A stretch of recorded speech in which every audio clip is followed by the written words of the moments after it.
Start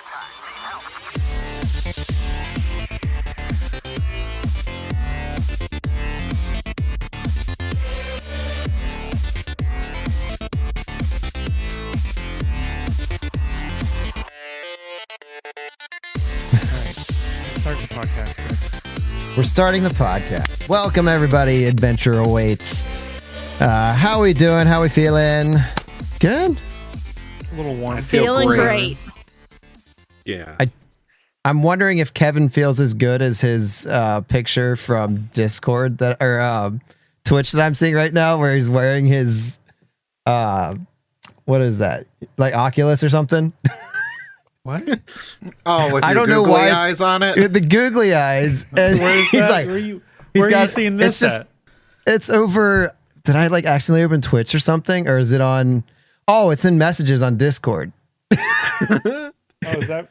I don't know what I'm doing. I wonder if he feels he's just got his head back, his googly eyes rolling back, and his mouth wide open. Yeah. Just waiting for that hot Kevin. I dog. do that sometimes. I was going for So what's going on? I was going to say there's a clip or a screenshot that I saw of it's Eric Cartman doing the same thing.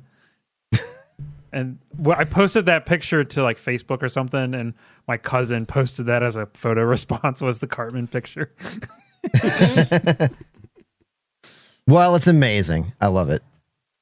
I got a thing to talk about. Let's talk, shall we? So I've been getting back into card collecting. I think I mentioned this at the end of last year. And, I purchased a really cool card. It was I've been collecting a bunch of like Reds stuff because I'm a Reds fan. Hey, they won today. Isn't that great? They Woo, did. go Reds! Go Reds. Go Reds. Eric.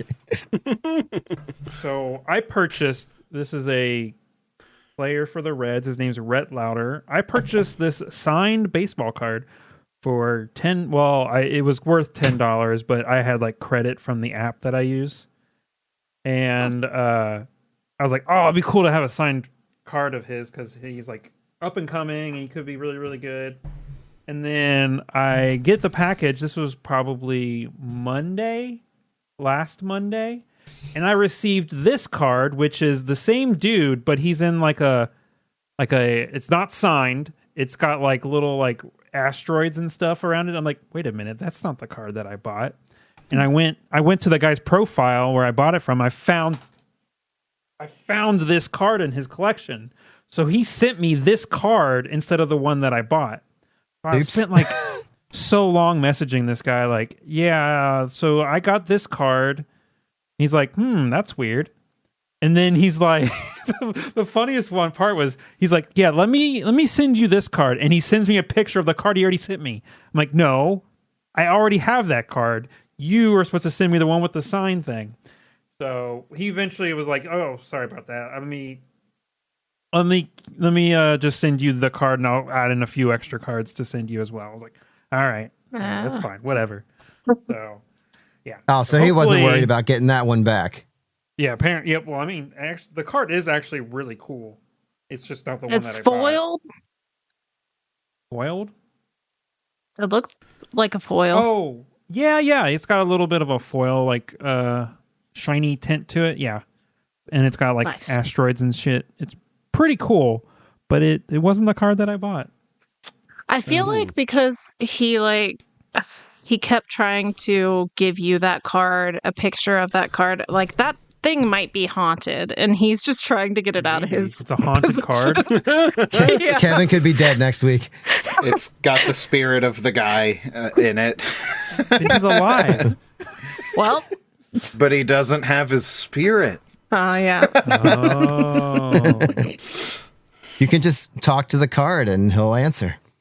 Talk to the card. So I basically, he also included these two cards because that's a thing with that app. It's called Call X. Is people will include cards, like extra cards that they don't want, in the either because they're collecting someone else or one of the guys. He just put a bunch of extra Reds cards in there. I was like, oh, that's awesome.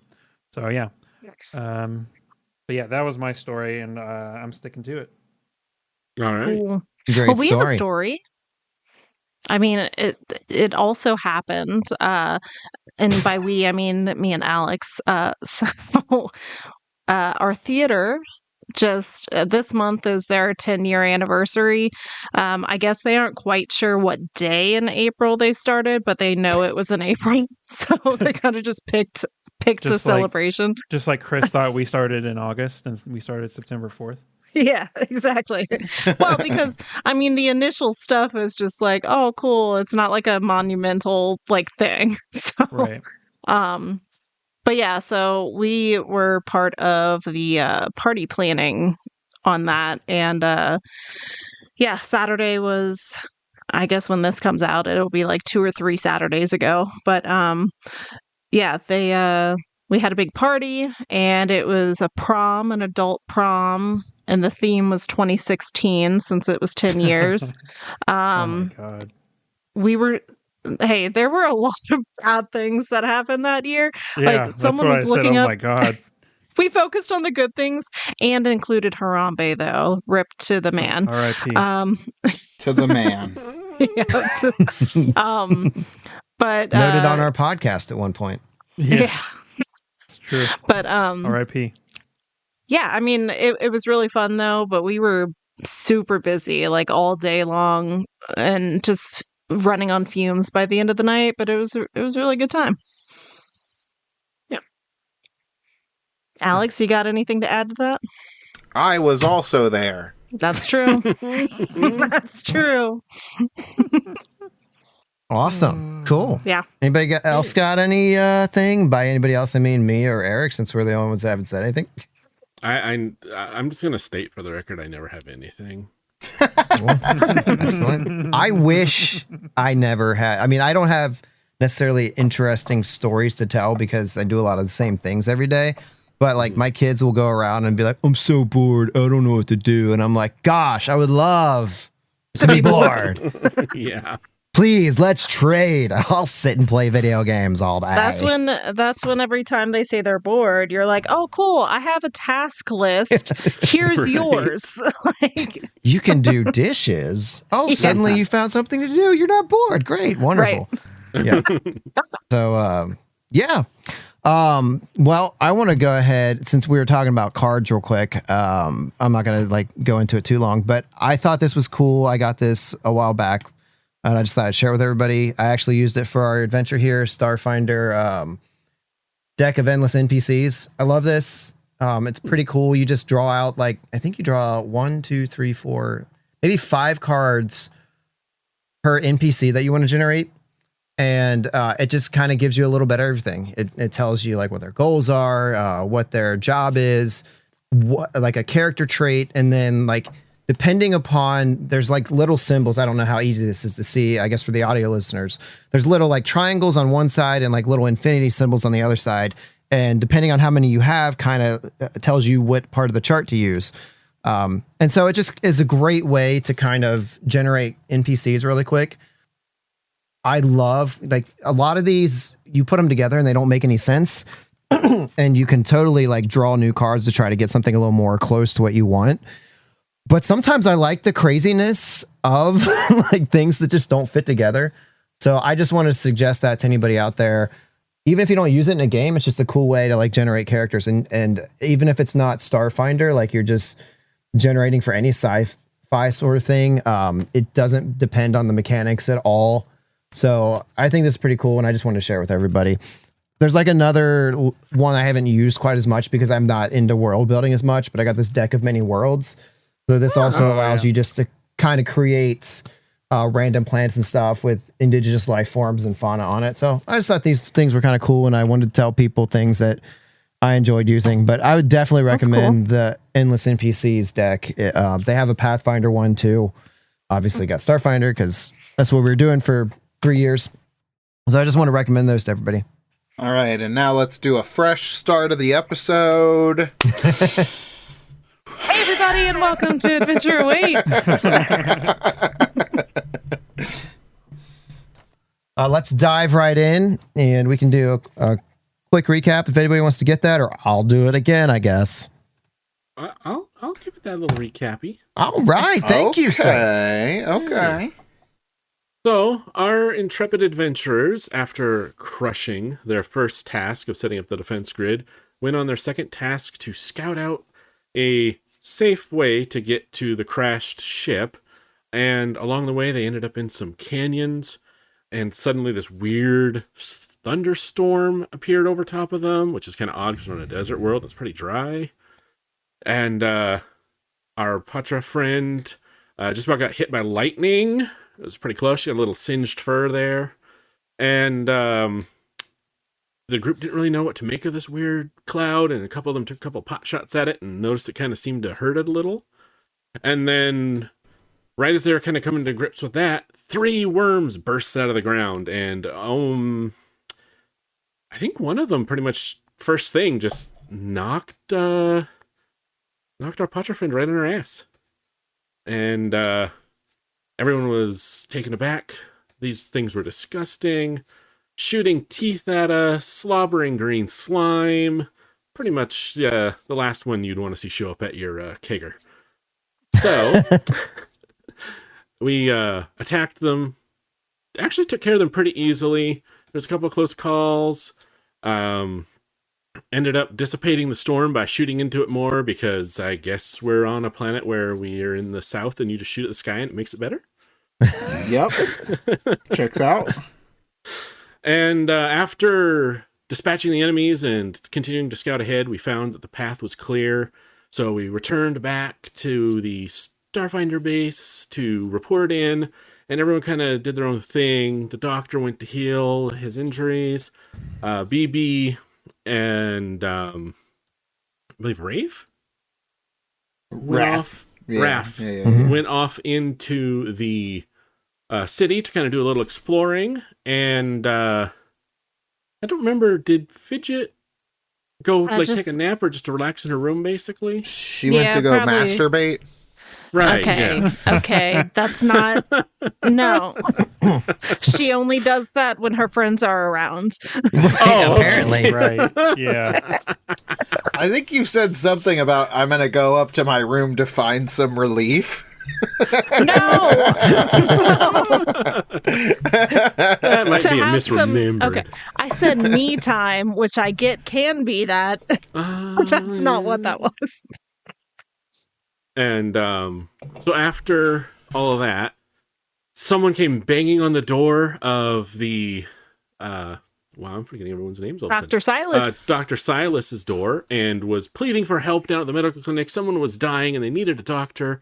So he followed them down, gets to the medical clinic. Someone's there screaming out in pain. They're close to death. The doctor rushes up to help, and the person spins around, mischievous look on their face, and says, well, hello, doctor. And that's where we cliffhangered. And then we went to commercial break, and then we'll come back from the commercial break, and like they do after the commercials, they'll be like, repeat what they just said. Well, Dr. Silas. And also, everything's okay now. I hate when shows do that. Do I recognize this person? You do recognize this person. This It's your is. dad. With my auto recognition lens. Oh, Yeah. Oh, shit. does that pop up? Yeah, it displays his name, right? Mm-hmm. Yeah, so you see floating over top of him, Dr. Elias Corin.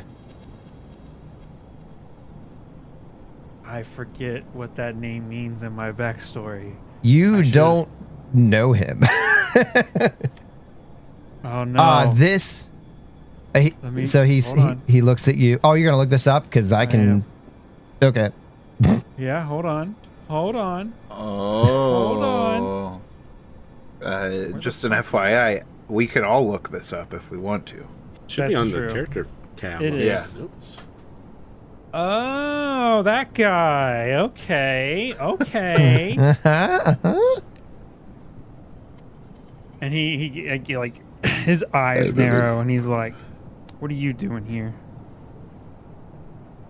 Well, I think you know what I'm doing here. The question is, what are you doing here on Akiton?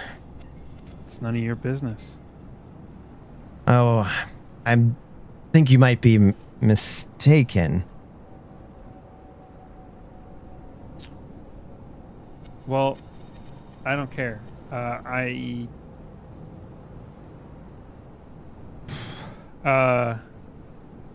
He's like looking for like an exit immediately out of this room. Rereading some things. He's going to like slowly like back up. Is that other person like right behind me? No, they never came in the room. Okay. He's like backing up towards the entrance. Doctor, I mean, you could walk out the door, but then I'll just have to track you down again, and I have plenty of resources to do so.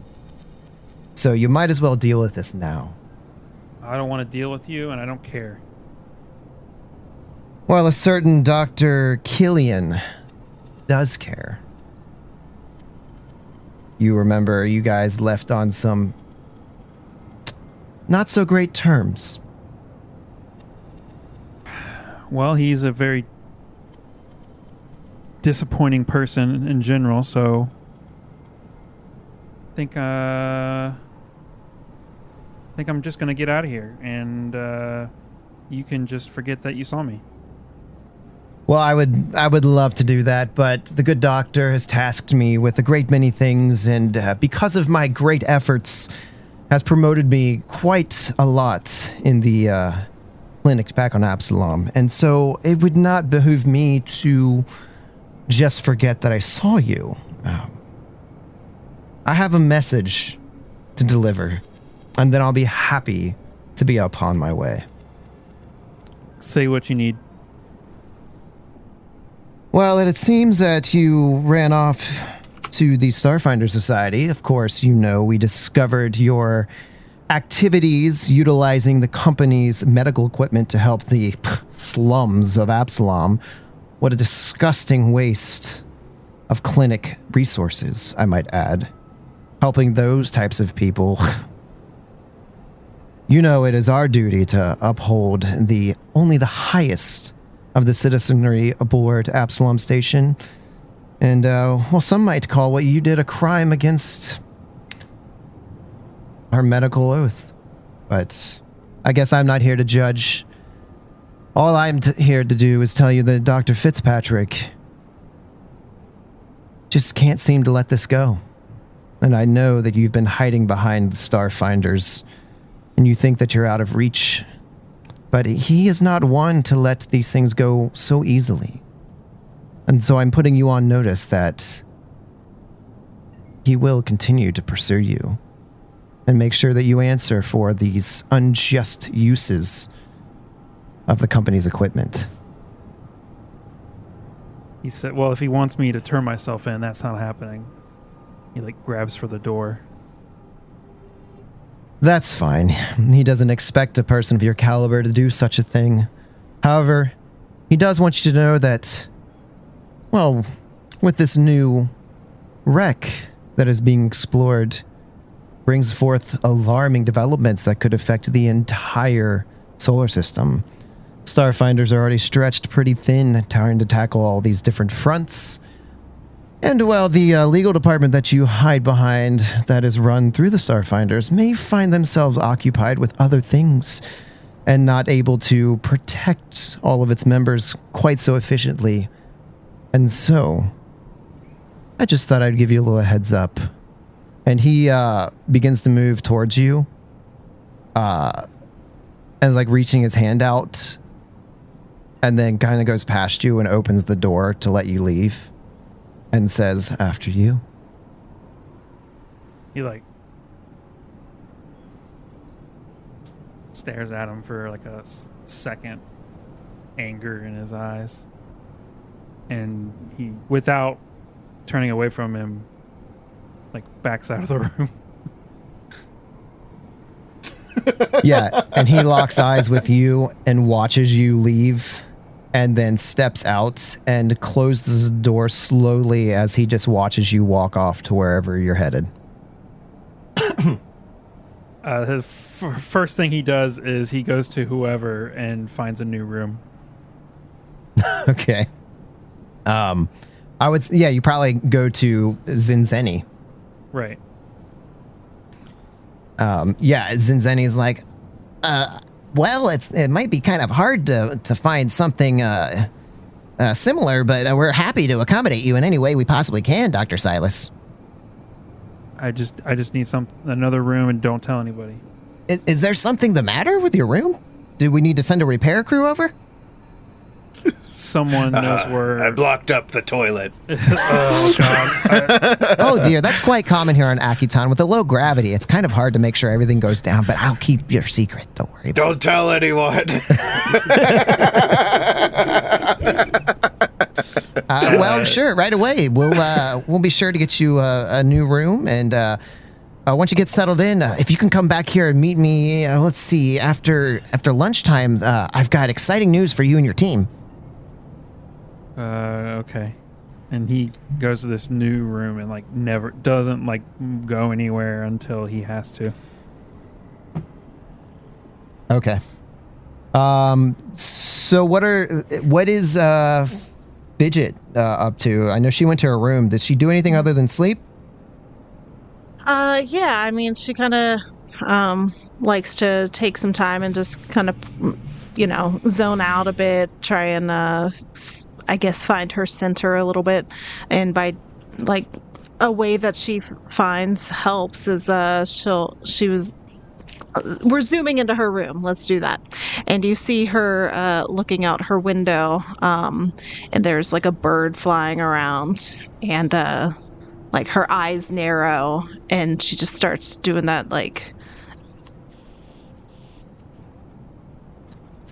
she's doing the weird have you ever seen that when cats do that? They do this weird clicking or when they watch things fly around outside. So that's what she's doing. Milo did that. Yeah. And yeah, that's what she's doing, along with some cat naps and just waiting until it's time to actually adventure, do more tasks for Cincinnati. Okay. What about BB? You said that he was kind of exploring the city. Yeah. He just kind of went bopping around looking at all the different shops and stuff. Not really looking to buy anything, just curious about what the local trade goods are. I imagine he probably went into a couple of shops and talked about some of the more exotic items with the shop owners. Probably bored them to tears, going on and on and on and on and on and on and on about how it reminds him of something he's seen back on his home. And eventually makes his way back around to the Starfinder Society building, and he just kind of posts up out front, just kind of people watching as the different people coming in and out of the Starfinder Society, taking little notes in his data pad about anything interesting that he finds with traffic patterns or what items seem to be going where as far as what he can see in the crates. Nothing that's actually of importance, but just kind of his own little personal, oh yes, I've noticed that they're hauling a bunch of building materials into that district, or it seems like there's a exorbitant amount of medical supplies heading over into that district. Just these weird, random little seemingly innocuous notes. Okay. All right, excellent. And then Rafferty was just out exploring the city as well? Yeah. I think he's just looking for, some connection and stuff. So he's got a natural draw towards things that represent, art and beauty. So I don't know if there's, a little artist or something on the side of the road or something. He stops to talk to him, or just kind of gets embroiled in conversations with people. Yeah, you see a little skittermander trying to sell he's taking photos of people passing by and trying to sell them to people that aren't necessarily asking for them. Uh-huh. And he's just his little 6 arms are out there, and he's like, All right, come on. You know you want it. Come on, just snap, snap, snap. And he's like just chasing people down. Some people just like outright ignore him. Other people like pose, but then realize like he's trying to sell this, and then they like quickly shoo him off. Come on. Somebody's gotta go for it. All right. Now you, sir. Would you like your photograph?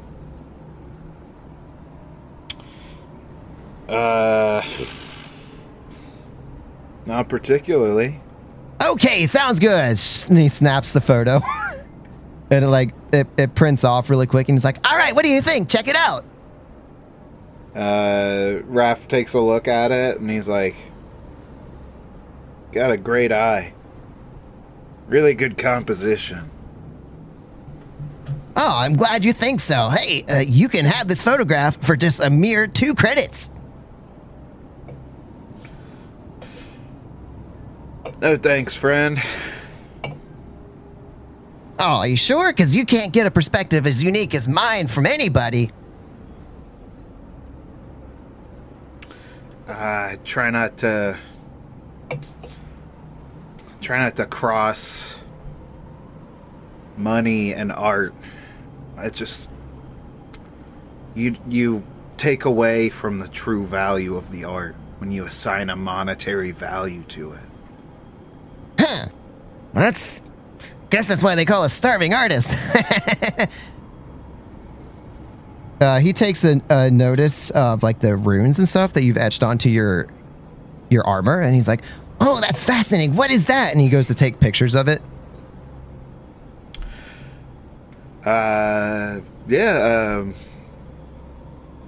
It's the story of me. Oh, could you share it?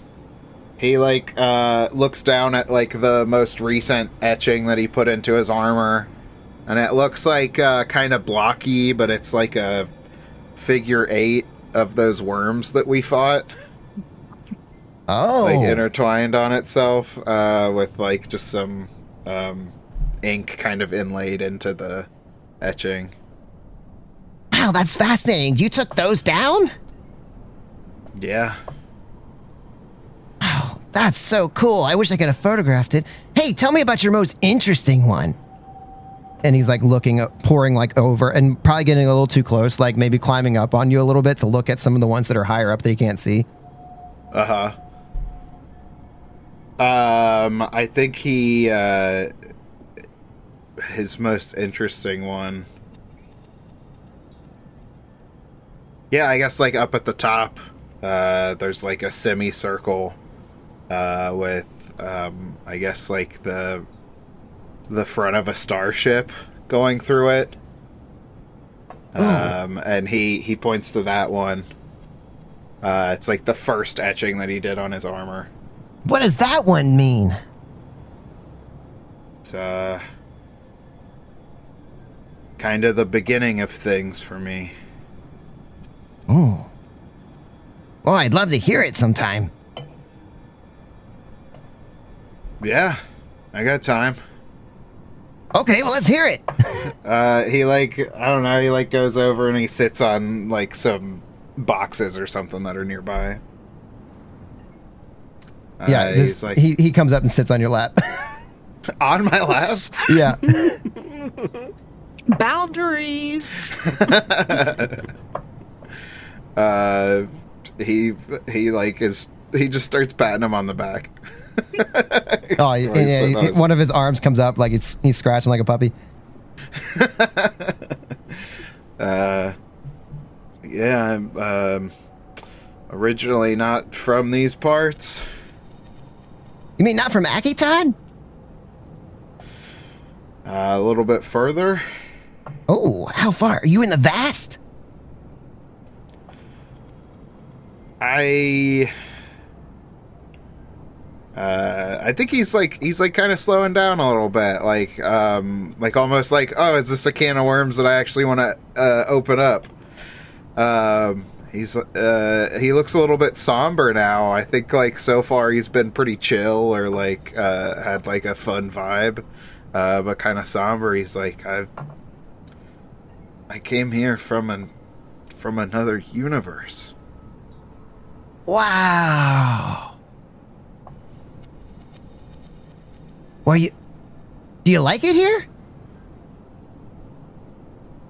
I mean, sure, it's great. There's so much life, so much beauty. But I can't. Yeah, I can't help but miss the life that I had. Well, why don't you just go back? I've been trying to find a way back. Oh, you probably just need like a really good pilot or something. I wish it were that simple. Well, I hope you figure it out. Yeah, me too.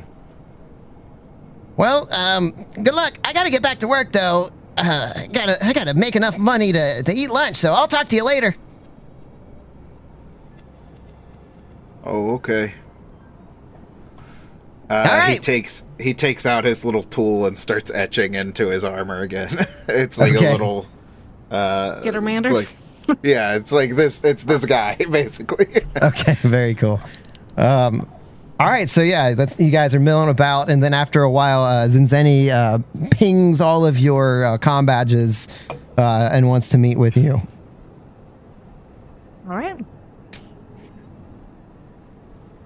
So yeah, at the main building for the Starfinder Lodge, Zinzeni is like going over your previous mission reports and is very excited. Wow, you guys just really knocked it out of the park with that whole setting up the perimeter fence and everything, and the mapping out. I mean, we're going to be able to find all kinds of good stuff that maybe the Marines weren't able to find, or the mercenaries weren't able to find before. So we really appreciate your work. I mean, you've done some of the best work of any of the Starfinders that we've arrived from your shuttle. So fantastic. But the information that I have for you now is because of your amazing work. We just had a geotechnical scan just reveal another section of ship that we believe is part of the wreck of the Returned. And well, it took quite a bit of negotiating with the first seeker, but I got you guys first look at this other debris field. What do you think? I think it'd be really funny to see him justify this, and we've done a terrible job. Yeah. Right. Like if we just failed horribly in the first episode. Yeah. Well, I pulled some strings and got you on this really high-profile mission. I know you beefed it the last time. Listen, guys, you did so poorly. We figured we could just risk your lives instead of somebody else's. Right.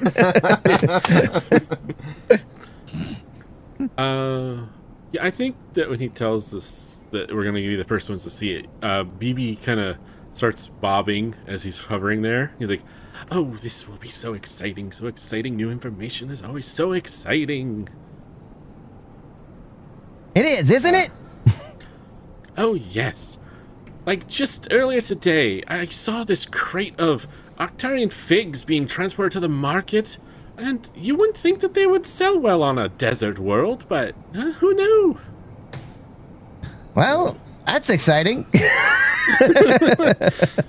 Oh, yeah, and you get the sense that BB's going to keep saying, oh, yes, and give you another example, so...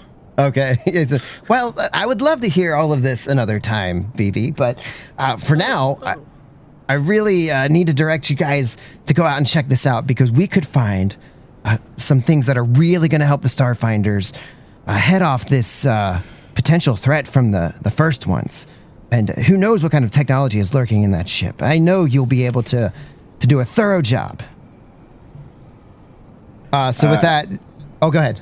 I was just going to say, I think Raph is still like a little in his head. Like he needs like a snap back into it kind of moment. So he's kind of like half present right now.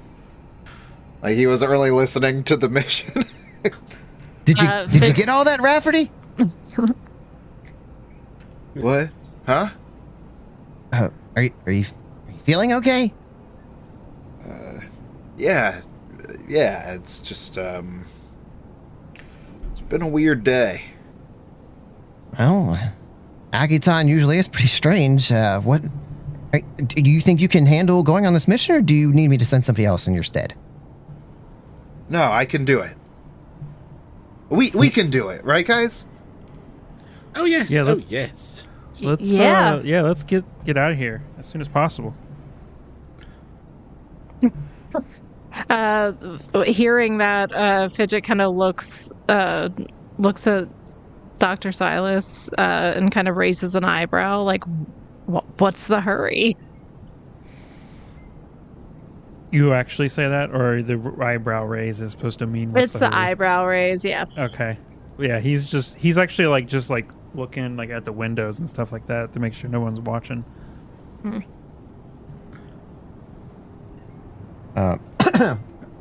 All right, so let's get out of here. And he walks out the door.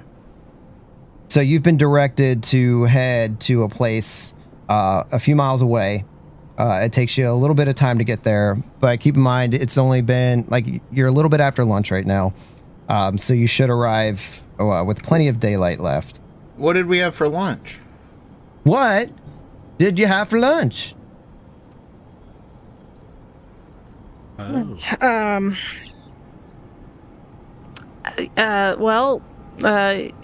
Fidget kind of, you see her kind of moving her mouth around like something's in her teeth. And then she reaches in and pulls out a feather. Oh no. So, perhaps the bird that she was watching before. Uh-oh, you're bad. It was Tweety. So, yeah, you're making your way over to this newly discovered debris. And after a couple miles of walk, you set your eyes upon this large ship, which seems to only have the back end of it sticking out of the sand. The rest of it goes who knows how deep into this. But yeah, you kind of see where there's a wreckage path and a line where the ship kind of flew and then just nose planted into the sand. And it seems to be pretty wide across, and it's standing pretty tall in the air too, 15 feet in the air. You see towards the back where the ship is sticking out of the ground, that there's just seems to be a wide, the ship was just torn in half, and so the back end of this thing is exposed, and there's metal and debris littering all over the area. Wow. That's crazy. When did this happen? This happened about the same time that the wreck of the Returned, the first site that you were at, went to. So this was probably maybe a month or two ago. The Starfinder Society has only recently set up, maybe within the last week. Gotcha. Well, we're definitely not going to see any survivors the way this thing looks.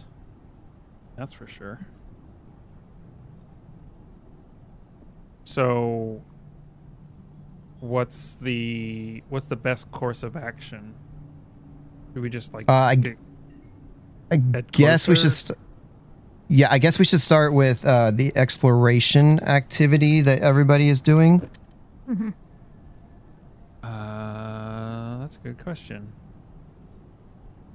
I think I'm gonna stick with perception, so I'm just gonna be looking around for anything and everything that has to do that not what that has to do, but everything that might be falling debris or stuff like that. Something. Okay. Or other people who may be looting, which I assume is a thing. It might be a thing as well. Okay. That kind of thing. All right. What about Fidget? We aren't in the ship yet, right? No, you're looking down at the ship. Yeah, I think especially since Fidget had a not so great encounter the last time she was out, she's going to kind of look around the visible perimeter of the ship and hope to find maybe another potential exit if they come into like an emergency and need to leave quickly. So I don't know if that would maybe fall under survival. Yeah, it sounds okay. BB. Even though we were told that we were going to be the first ones here, having known that this wreckage has actually been on the planet for roughly a month, BB's going to be a little more wary. And he's going to kind of look around the wreckage, see if there's any signs that anyone's been here already, but also to see if there were any survivors from the wreckage, if maybe they hadn't set up some sort of like booby traps or security defenses to defend the wreckage, hoping that even if they weren't eventually saved, that the wreckage of the ship would be kept safe from scavengers before potential allies could come to reclaim it. Okay. So, and I was thinking maybe with the GM's permission that the deception would kind of work for that. Deception, like trying to look like... Oh, so you suspect maybe there's somebody out there and you're trying to make it look like you're not really looking for things. Yeah. Like he's acting like he's being oblivious, but he's actually paying close attention, waiting to see if he either gets ambushed or if, you know, if anyone has a remote sense, like waiting for us to walk into a certain spot and then spring a trap on us kind of a thing. Okay. Yeah, I think we can go with that. And Rafferty. I think I'm gonna go with the same thing as last time. I'm just looking for signs of like magical essences, runes, all of that fun stuff. Just to make sure we don't find ourselves in a similar situation to the storm cloud. Okay. So would you say you're using Arcana then, or is there something else? That makes the most sense to me. Okay. So, and then give me marching order too. I mean, if on the outside, I feel like Fidget might just go off on her own, like around the perimeter. So maybe she would be first. Okay. Yeah, that worked out well last time. Well, Heading off on your own. I will like to preface, though, she is going to try to be as unnoticed as possible. Okay. So stealth. Yeah, but I also wanted to use survival. Well, you're gonna have to pick one of those. Fine, I'll do stealth, since Okay. last time not using it almost killed me. Not really, but not great. Okay. So I have Fidget first, and then followed by BB again? Yeah, I think so. BB's Yes. he's pretty willing to just kind of wander into a situation and see what happens, so. Okay. Same marching order as last time. Okay. That is good. All right, so you're walking around this wreckage, and as you get closer, it seems like the ship's getting taller, but it's just because your perspective is changing. Again, only about 15 feet high. You're walking through, you see tons of debris, and with Rafferty using Arcana, go ahead and give me an Arcana check. You got it. Oh, baby. 22. Okay. 22 will let you know that you're detecting the same kind of magic signature that you experienced with the weather. It seems to be emanating from the ship itself. Oh. Raph pauses where he's at, and he's like, "Hey, hold up." Yeah, hearing that, Fidget stops. Same. And he's like, Yeah, he's just got like a hand up, just kind of like sensing. He's like, I'm feeling real similar to the last time we were walking around in the desert. Yeah, I'm gonna follow the cadence as last time. I'm gonna start casting detect magic around. Okay. Yeah, you detect that this ship is just emanating gobs of magic, and it's definitely got the same vibe as when you were in the storm. All right. Watch out for worms, obviously. Let me also, just kind of based on what you all have told me, I would like Silas and BB to give me perception checks. $20. $20 would be great too. Ooh, fuck me. Natural 1 with an 8. Oh. BB got a 15. Okay. So Rafferty is like putting his hands up and saying, "Whoa, hold on a second. There's definitely something going on here." And you may be paused, but you're kind of scanning around, and you happen to notice, excuse me, you happen to notice a couple of like corpses like nearby, just like mostly buried in the sand. But you can see like the tops of them sticking out. And I would say they're probably about, 20, 25 feet away. Yeah, BB's kind of just been bobbing around a little bit, and he kind of stops all of a sudden. He kind of slinks back a little bit towards his friends, and he says, oh dear friends, but I do believe I've seen corpses. And he kind of, his little hand kind of pokes out of his collar and points towards where they're laying in the sand over in front of us.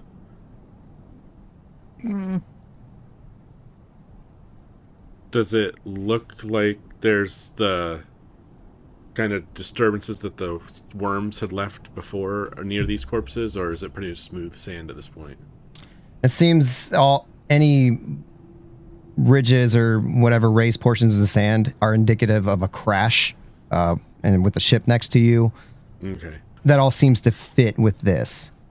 Okay. Yes, so BB's gonna turn and say, should we investigate the bodies? Silas pulls out his arc pistol. He's like, yeah, let's head over there. And he shoots them. Yeah. He shoots all the dead bodies. You gotta put them out of their misery. Double tap. So I assume Take maintaining maintaining the same marching order. Can I do a quick wait? How far away are these corpses? About 20 feet. Okay.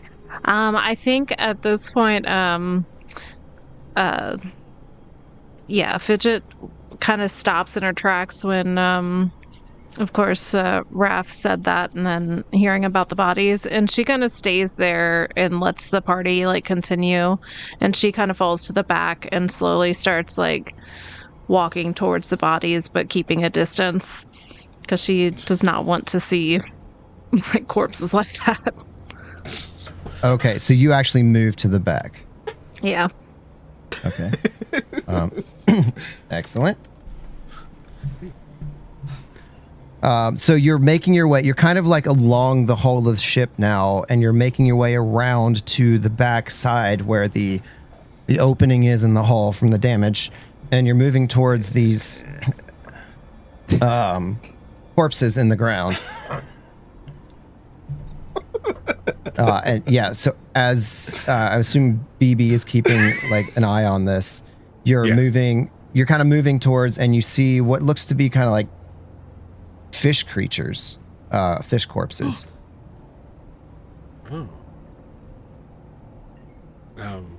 Similar to our friend?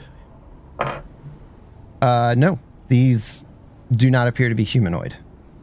Oh, like actual fish. Mm-hmm.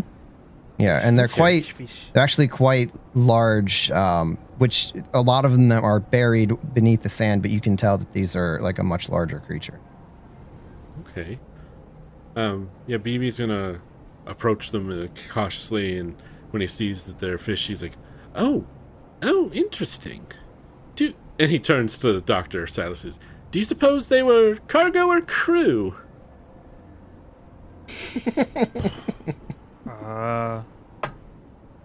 Can I make a check on these things to figure out what they are? Yeah.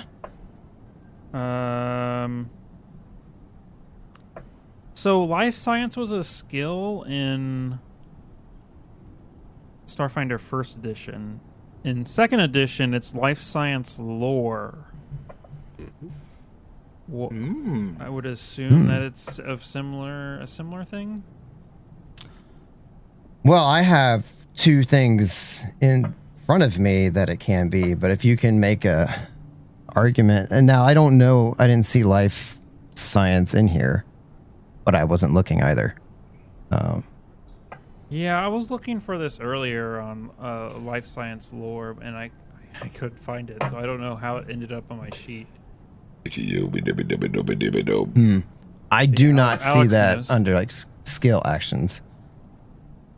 But if you'd like to tell me how you're investigating it, then I just don't see life science in here. Identify the creatures. I assume it's nature. Yeah, there is lore available if you're familiar with this planet, but I don't know if you have to have it. I don't have lore for this planet. I have, life science, which I assume is just similar to Starfinder 1. I just don't know. Okay. Nature is an option. I just don't see life science to even know what to do with it. Like as far as what's available on the list. Just like a quick, I guess, observation to see if maybe to answer the question if they were crew or cargo, are they naked or do they have a uniform? Oh, God. Fidget's trying to go rub another one out. No, please. Get a room, Fidget. They have no clothes for you to take off. So that might indicate they are not crew. Maybe. Potentially. So an untrained nature check from me would be a 19. Okay. Yes, you are able to identify these creatures. Which we found, it was 16 or something like that? 15? Mm-hmm. Yes. Yeah. So these are, let me look at the right thing, because that would be helpful. Yeah, life science is an option in the common Starfinder lore subcategories, so I just need to figure out what the fuck that means. I also have life science lore on my character sheet, so if you find that out, let me know. Okay. So you're able to tell that these are known as desert cephalaspis, and these are a common creature on Akiton. They just kind of swim through the desert sands. Oh, that's cool. I believe, they'll kind of they're able to fly too. So sometimes you'll see them flying around, but mostly they like to keep to the sands for protection.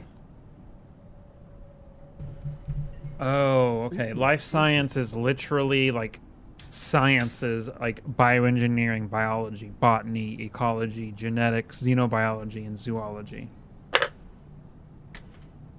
It's all of them? I would argue that could possibly help with identifying them. Yeah. We can note that for the future, but you are able to identify them with a nature check. Cool. Unless you're trying to go for critical success to get more information with life science. With life science, it's like a 22, but so that's not a critical, so I wouldn't bother. Don't worry about it. Okay. Oh yeah, as a doctor, I gain that as a skill or whatever. Okay. So So yeah, you know what these are, and I would say that you could see that they're clearly dead. So they're not, and they're clearly from this planet. Yes. But they're nearby, but they're not dead from a cough. Okay, let me inspect the bodies, I guess. Okay. Do I kind of figure out like cause of death? Yeah, if you kind of search over the bodies, like, are you just like looking kind of everywhere? Mm-hmm. Can you give me a medicine check? Sure can, boss.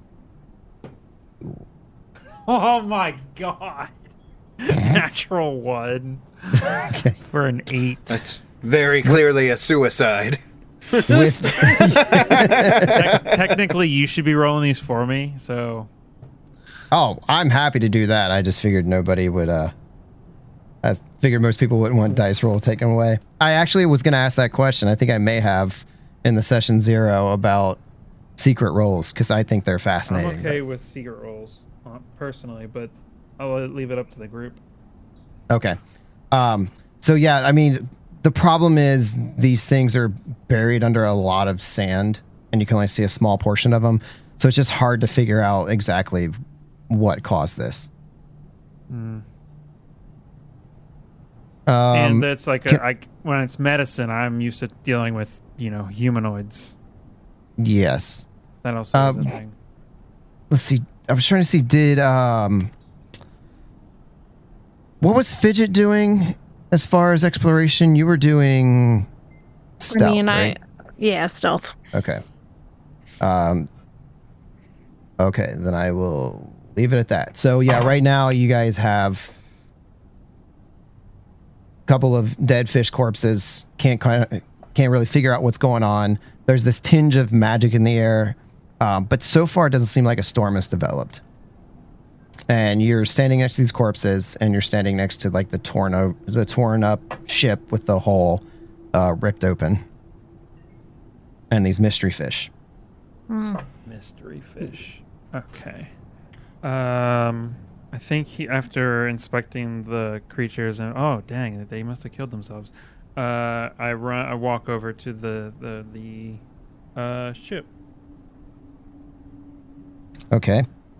Dr. Silas, you peer down into the ship, and it seems like this, like the opening leads, and the ship's like down on an incline because it clearly like planted down on a steep angle. Right. And it seems like it gets very dark as you're looking down in, and it seems to disappear. Like your ability to see disappears after about 20 feet, as the hallway kind of just goes into nothing. I cast light. Okay. So yeah, you illuminate this area, and there just seems to be like this hallway. It looks pretty badly mangled, and as it goes further into the ship, it seems like something like compressed the side, so the hallway gets narrower as you would walk further in. But there doesn't seem to be any signs of movement. It doesn't seem like a lot of like there's footprints because a lot of the sand kind of blew in with what little weather there is in this area. So it kind of like is dousing like the front, I don't know, first 10, 15 feet, and then it just goes to bare metal again. I look behind me and see if anybody's following me. Yeah, I'm going to say BB. I go home.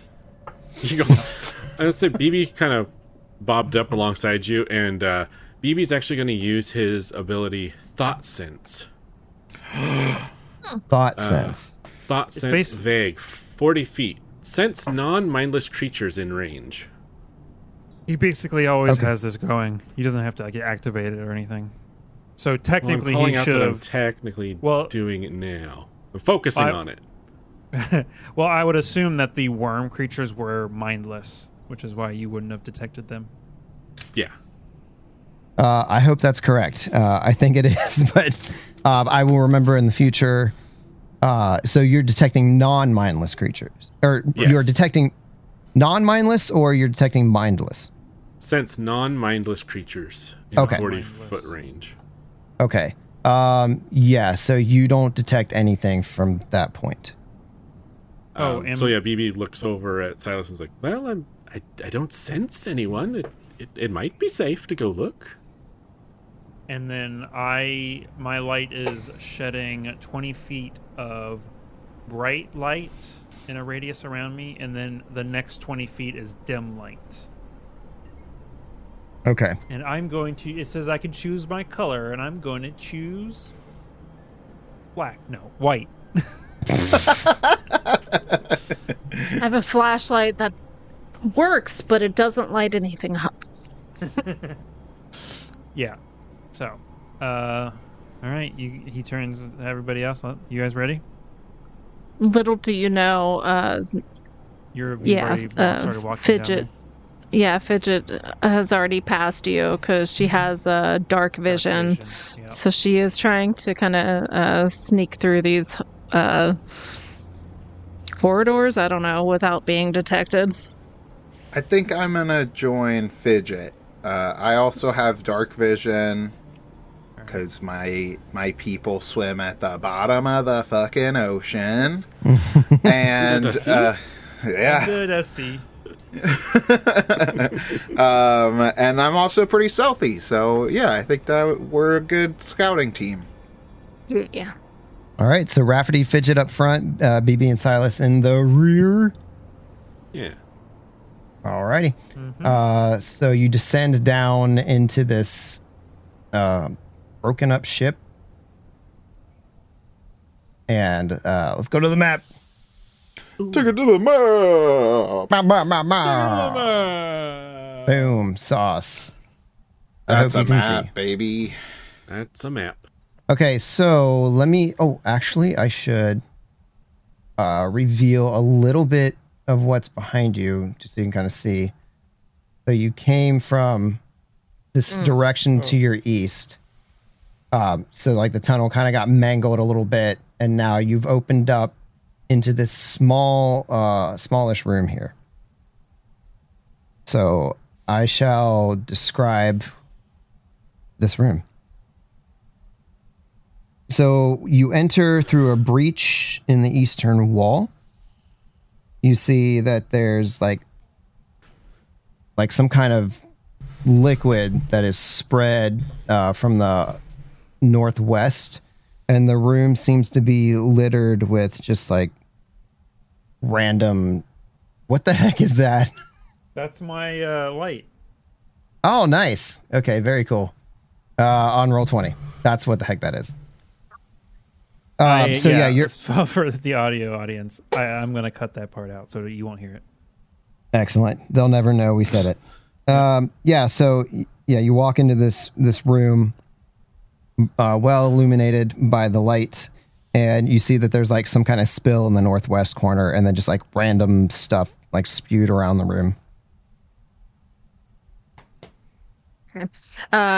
Since Raph and I were scouting ahead a bit, I'm going to give a little bit of distance if I can, just from the rest of the group. And yeah, if it's just going to kind of get up close to the edge here of the liquid and kind of start like not touching or anything, but like kind of get close and like sniffing it to see if there's like some kind of odor that maybe she can detect what it is. Slurping it up. Let me tell you too, now that you've kind of moved up around this corner, you can see to your west and to the north, there seems to be doorways that are open. Okay. Cool. And so you move up to investigate this spill, and like this really strong smell kind of overwhelms you. I need you to make a fortitude save. Excellent. I was like, okay, sniffing will be totally fine. Nope. That's the thing that kills you. Shoot. All right. Fortitude. Oh, that's not as great. All right. That is going to be a total of 11. Okay. Yeah. So I'm dead. Yeah. This like totally overwhelms you, and like maybe you start, I don't want to say throwing up, but you hold it back, but you feel very sick. So you mechanically you take sickened 1. Sickened 1. Okay. Yeah. Oh, so wait, like she. Hold on. Oh. Let me read a thing. When you... Oh, I have to use that. Okay. Never mind. You're second. Okay. Would that be a condition or affliction? Condition? Condition. Okay. Yeah. So she quickly recoils and like kind of dry heaves a little bit. And then gets a little bit closer to the group and says, "There's a spillage up there, but don't get too close. It's really strong." Let me read this part of second. You can spend a single action retching in an attempt to recover, which lets you immediately attempt a fortitude save against the DC of the effect that made you sickened. On a success, you reduce your sickened value by 1. Oh. Okay. Is there a So- length that the sickened condition lasts, Chris? According to my notes here, there is not. Let me check. Oh, it's always and forever. There are some things like if you're fatigued that you keep that until you rest. Let me check second. Yeah, I don't know if sicken's the one. Let's go to conditions. You can spend a single action retching. That's what I said. Yeah. Other than that, it looks like you could just keep trying. I can keep trying to retch. Yeah. It seems so. There's nothing else that says like there's a limit on it. So yeah. All right. let's So hear it. so she runs back, or she trots back to the team, gives that warning after dry heaving earlier, and then immediately after turns and goes. Yeah, there we go, and that's what she does. You said fortitude save at that point. Yeah. I mean, it's a single Yes. action, so I guess you could technically do it a bunch of times. So I don't know if you just want to, if we're just going to wait for you to get a success, Chris. I mean, at this point, it's a total of 18 on this one. Okay, you got it. Yeah, Okay. I mean, it was almost worth you just trying 100 times, but I'm glad I rolled fine. I just feel like if this happened in combat, that's where it becomes really, because you have to waste an action. Yes, very much. But Right. here, yeah. Okay. So yes, I also want to point out too, like, so you did see those doors, but kind of like the ship is in like such disrepair that there seems to be sections in the wall. I didn't realize this wasn't revealed, but there seems to be sections in the wall where it's like busted and you can see through to the other side a little bit. So at any time that you see something like that, you do have the ability to squeeze through. Okay. My aura is making it very hard to see. Yes. Is there anything? Turn that off. Is there anything that Raph wants to do since we can kind of see further out? Raph is gonna do stuff. Don't sniff the liquid. Can I? A classic move. I'm gonna cast Prestidigitation Hell yeah. Okay. and try and start cleaning up this goo. Okay. It's a very slow process. How long does it take? I can only it says you can clean. Like a 5-foot cube, right? Or a 3-foot cube? Something like It's Or an that object of Starfinder. one bulk. that. One bulk. You can color, clean, or soil object of light bulk or less. If I'm just applying this to the floor and trying to clean up the spill as best I can, it would take...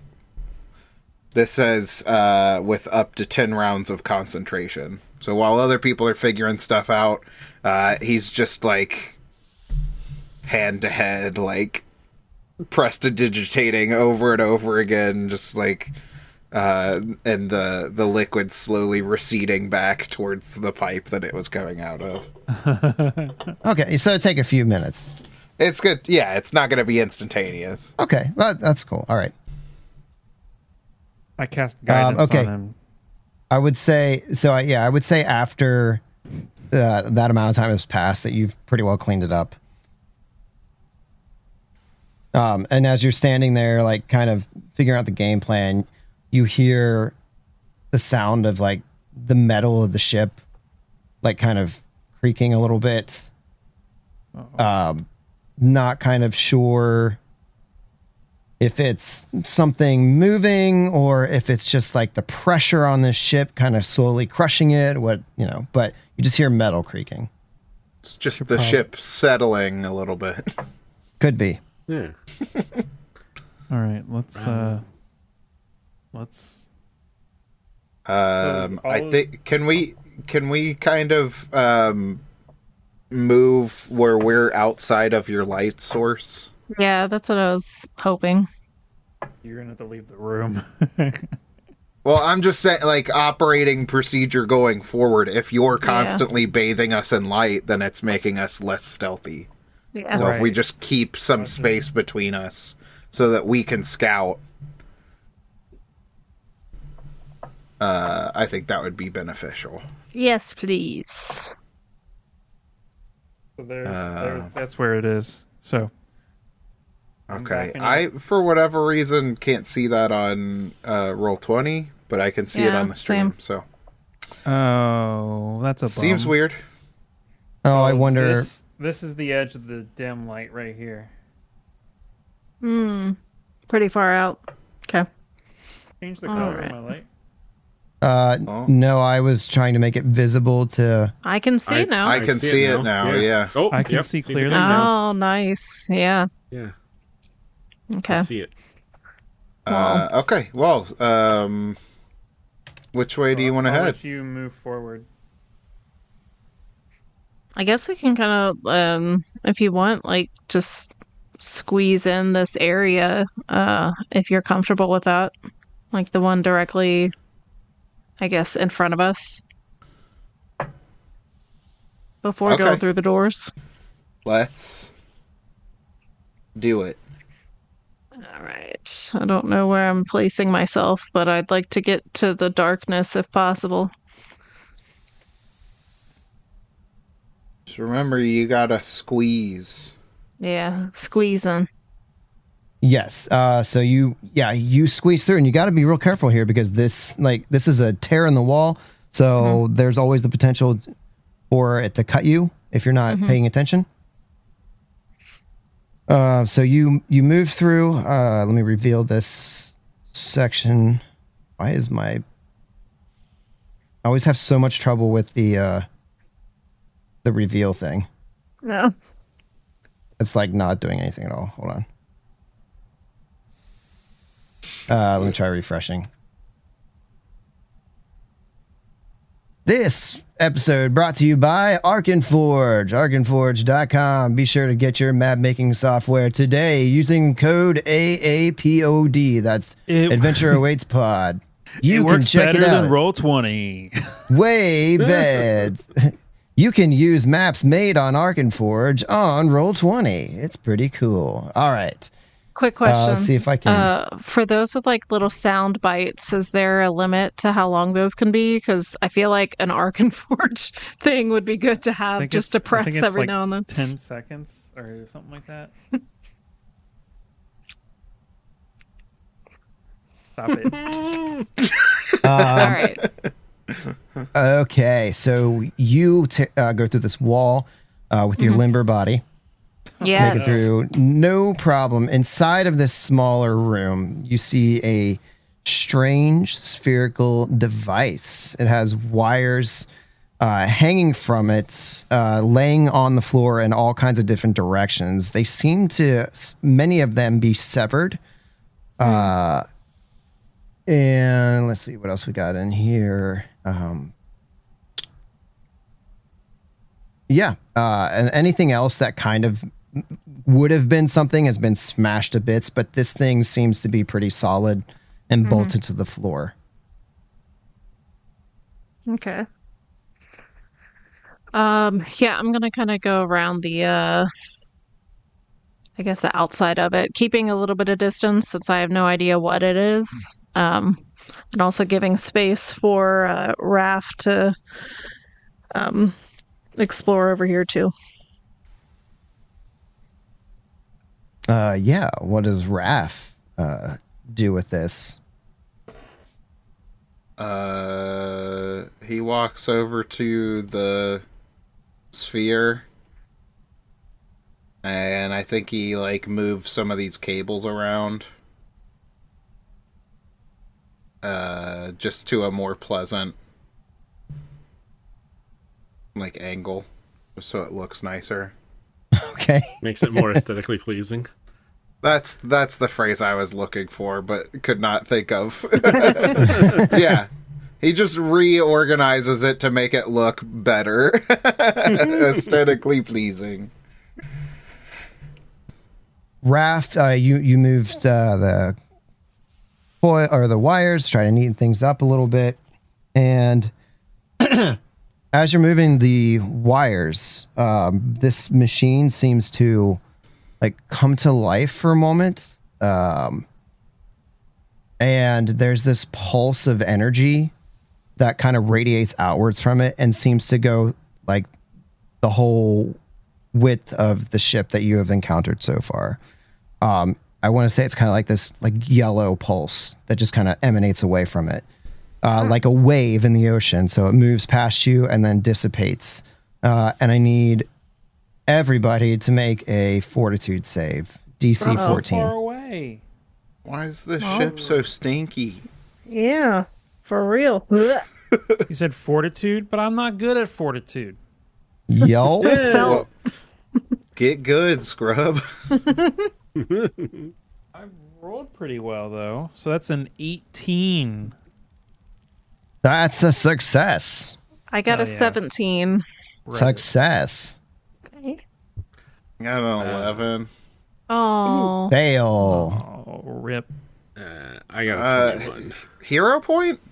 Success. There you go. Re-roll that Maybe. shit, bro. Oh, yeah, go for it. Okay. Better fortitude. 16. Success. Success. Way to go, me. Emphasis on the suck. So whatever And that B? just was, Wait, did we? it doesn't Eric, seem I to have didn't hear you. affected you. Did it cut off? You just I'm got sorry? I got a here. 21. You got Oh, a okay. 21. Well, I got blackjack. all right. Nice. So whatever that was, it doesn't seem to have affected you, but you don't know what it was, and so it just like And you're just kind of wondering what the hell just happened. And we're thinking that's because he was messing with the cables. It happened to coincide with it, but Okay, whether but it that might not caused it, be- you don't know. Gotcha. I wonder if it has something to do with the magic in the air. It's stronger down here and causing sickness. I don't know. I guess so. This thing, the sphere is mostly in the dark. So BB and Dr. Silas might not realize it yet, but Correct. yeah. Fidget looks like after that happens, looks to Raph and says, "Yeah, what was that?" I don't know. Maybe we should keep going. I don't want to stick around to see what else it might do. Yeah. Is this another wall that we can push through in front of, like over here? Yes. Raph is going to make his way over and start poking through. And Fidget will be close behind. Okay. Now let me go ahead and reveal. Silas is gonna walk into the room they just left, basically. I mean, I guess we have even though we're not super far away, just to kind of be quieter, we could like communicate through the comm or whatever to let them know, like, hey, there's a sphere. That's what that energy was, so be careful. I think what I'm going to do, so as not to alert as much attention, is I'm going to dismiss my light spell and then take out my comm unit, which has a bright light of 5 feet and then dim light of 5 feet. Nice. Oh. Smart. Okay, so Dr. Silas moves in, and BB is back with Dr. Silas in the initial room that you entered. Yeah. And, okay, so Rafferty and Fidget, you are peering through this hole in the wall, and you see a largely empty room. It looks like, well, would you be able to see that from there? You have like 60 feet of dark vision, right? Yeah. 60 feet sounds right. But that is information I remember from first edition, so I don't know exactly how it works. Yeah, this doesn't say on here, which is weird. We'll go ahead and go with that unless somebody finds it in the next 5 seconds. So you see, it just says a monster with dark vision can see perfectly well in areas of darkness and dim light. Yeah. It's just in black and white. Oh, it's probably balanced out by the fact that I think if you do perception at like such a great distance, like that automatically takes like a penalty if you're trying to look too far away. Of course, that might be 1E as well. I don't know. But in this case, for our purposes, you see inside this largely empty room, lining the walls and the floor, seems to be a bunch of technology that's just smashed and destroyed. And the doorway to your north has a black cloth covering the entrance. That's like here. Yes. Okay. I'm gonna push through the wall, I guess, and I'm just kind of skulking around. Skulking? Yeah. Are you doing anything while you're skulking? Yeah, I think Raph's pretty touchy-feely. He's just running a hand over stuff as he's walking past. Okay. What about Fidget? Fidget is also going to squeeze through and probably staying towards the walls if she can, but not really touching anything. She is going to try and inspect some of these like tech pieces to see if maybe anything might work. But okay, so you're like just getting down. Are you like kind of casually walking by, looking? Or are you picking things up and handling them? I'd say if something doesn't look as destroyed, she does kind of pick it up to see what's going on. But if it looks like it's smashed, she doesn't even bother. Okay. So you spend a few moments kind of walking around the room, scanning it. Most things look absolutely destroyed. But you do find a couple of things that seem that like they survived the crash. Okay. So I'd say you find a couple of grenades. All right. And I mean, I didn't really look up like identifying tech, so I'm going to skip that. But you find something that appears to be a shield of some sort. I believe it's technological, so it's not just like a metal shield. Like I think this is like energy based. Okay. Oh. Yeah. Yeah, Yes. I think I know what you're talking about. So yeah, making as much making sure as much as she can that these grenades aren't gonna like just explode. Wants to make sure they're secure. Say, hey, Dr. Silas, catch. Yeah. No. What? She does. Ding, ding, ding, ding. She does like stash these, and with the shield, for now, puts it away. But when she's a bit closer to the group, she's going to mention what she found. So I want to say that when you were upon a closer inspection, you see that these are incendiary. That right? Nice. 2 tactical incendiary grenades. And then just describe the shield a little bit better. It is actually, it says it can collapse into a smaller form attached to an arm guard, gauntlet, or glove. So I don't think it actually is energy per se, like a lightsaber or something like that, but it is powered so that you can store it easier, and then it'll pop out into a bigger shield. Okay. It's cool. like the Captain America Wakanda shields. Yes. That he's got on his arm. Yes. Okay, cool. You know what it's called? Do we know what it's called? It's called a commercial irising shield. Irising shield. Okay, I see that.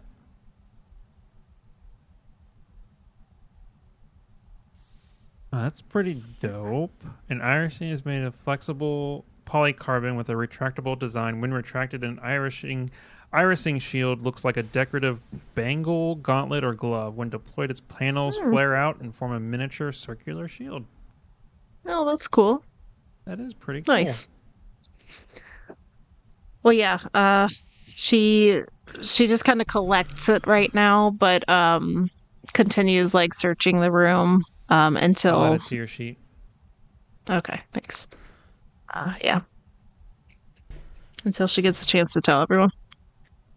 Oh, you also did your skills wrong. I did? Yeah. Well, we'll go over that later. Not right now. Yep. We definitely will not do it now. All right. So, yeah, she just continues through the room and is on the farther side, but probably at this point she's going to wait a while to let everyone catch up. Don't want to get too far. Yeah, what's everybody else doing? On the comms, he's like, "Are we good to come up?" Over. Oh, good. He said over. Raph doesn't respond until that happens. I'm still waiting for him to finish.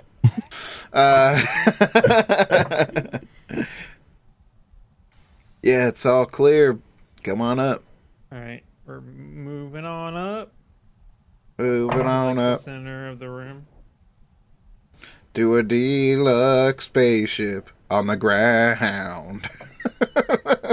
Still not in the same room though. Just to let you know.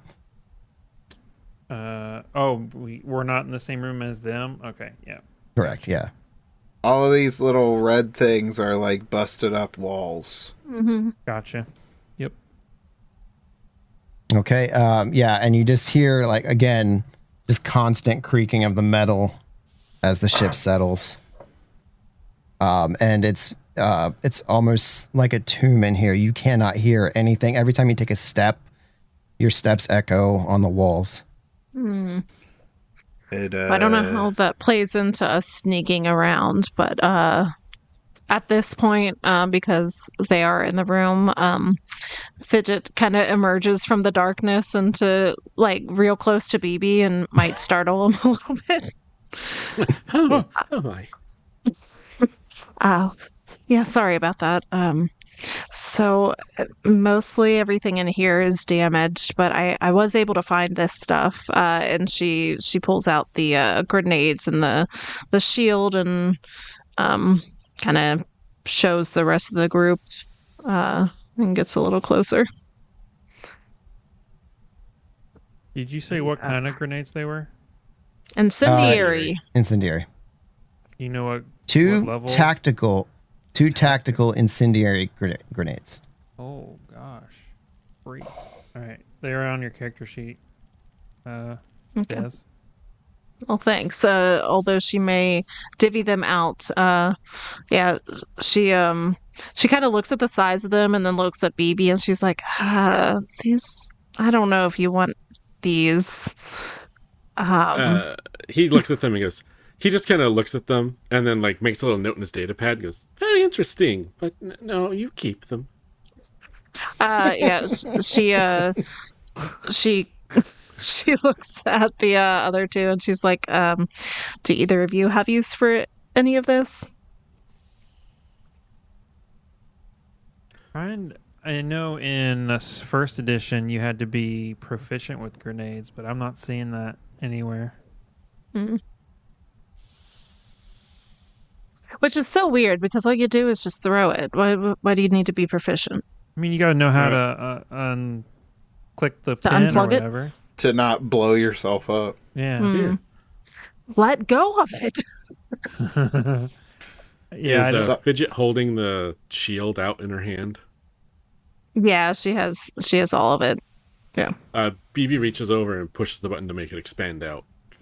And he goes, oh, interesting. So that the shield, it has... BB's my favorite. Just FYI. With the shield, it basically acts as a hardness and has like... Shields are weird, is what I say. They act differently than they do in previous game, in like Pathfinder First and Starfinder First Edition. So, well,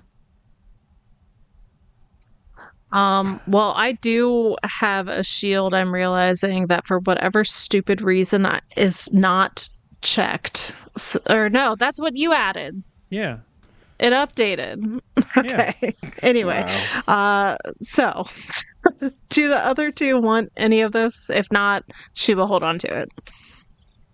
I just don't know if I am proficient with it, so I don't. I mean, I guess we could divvy out the grenades. Okay.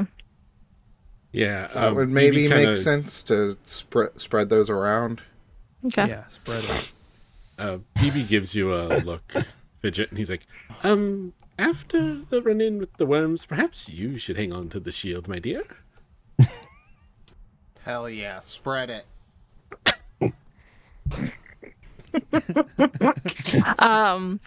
Yeah, Damn it, now I gotta download that. she kind of thinks on that for a minute, and she's like, yeah, maybe you're right, BB. You said the shield, when retracted, has like these etchings and stuff in it. It's like a gold bangle or something. Or did I make all of that up? I think you made it up. It fits down to the size of a glove or like a wrist brace, is what he said. And then when you open it up, it turns into a circular shield. No etchings, no nothing. I don't think I said that. What is wrong with me? Okay. So yeah, I'll keep that. I'll equip it.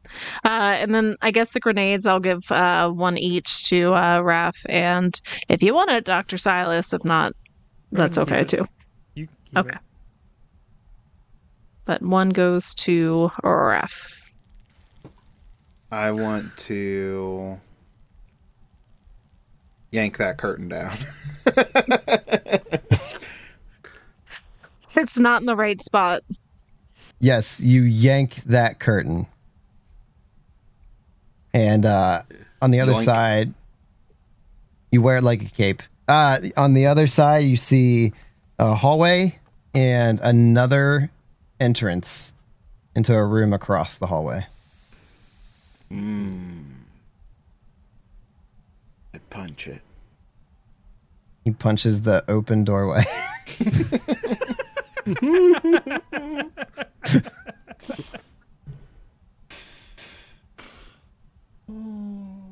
Man, that's funny. I don't Let's care head what anybody through. says. Yeah. I go in. He goes in.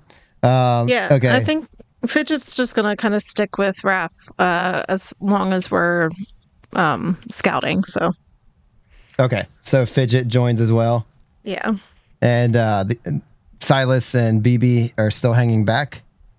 Yeah, a little bit. Yeah, BB kind of realizes that they're trying to be stealthy, so he doesn't want to get too close and cramp their style. I wonder what they're doing over there. How kind. Things in the shadows, no doubt. Look, what we do in the shadows is our own business. Quit trying to take your armor off. We're in a mission. Stop! Don't make Fidget a perv. What do you mean? You kind of have to work yourself already.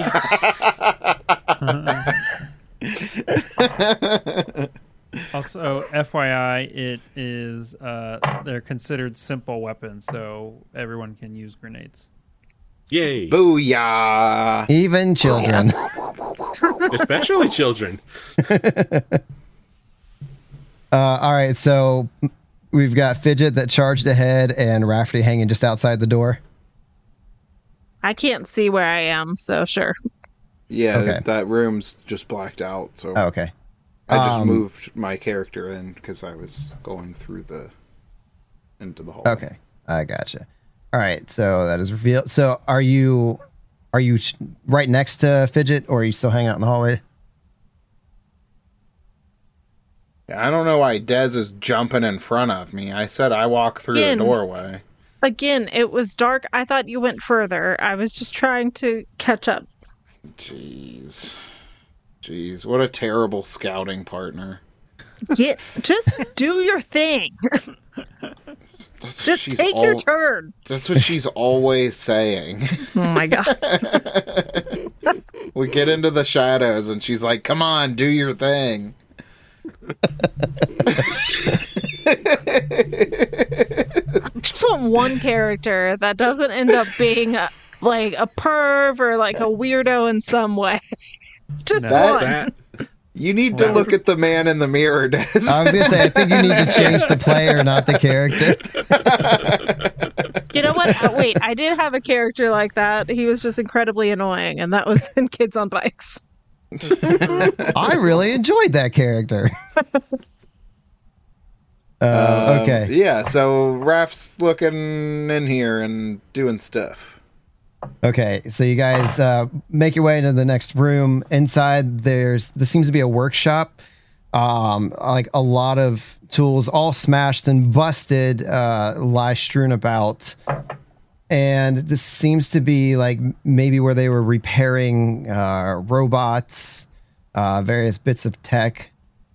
And on the floor, there's like a bunch of oil like spilled everywhere. And as you guys make your way into the threshold of the room, there's like a brief pause where the whole room is kind of silent, and then these oil slicks begin to move, and they like coalesce into like this little snake-like creature. Like three separate ones, like just kind of take the shape of a snake and like point towards both of you. Oh. And we'll find out what happens next time. Oh no! No! I bet it's going to be a fight, maybe. It's a shame they died, guys. It's good that we stayed back in the other room.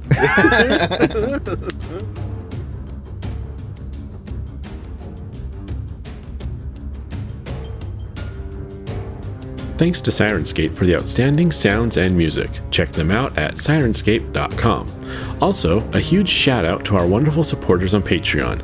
You can sign up for free to get alerts, announcements, and more at patreon.com/Adventure Awaits Podcast. Finally, check out our back catalog at adventureawaitspod.com. Thanks for listening.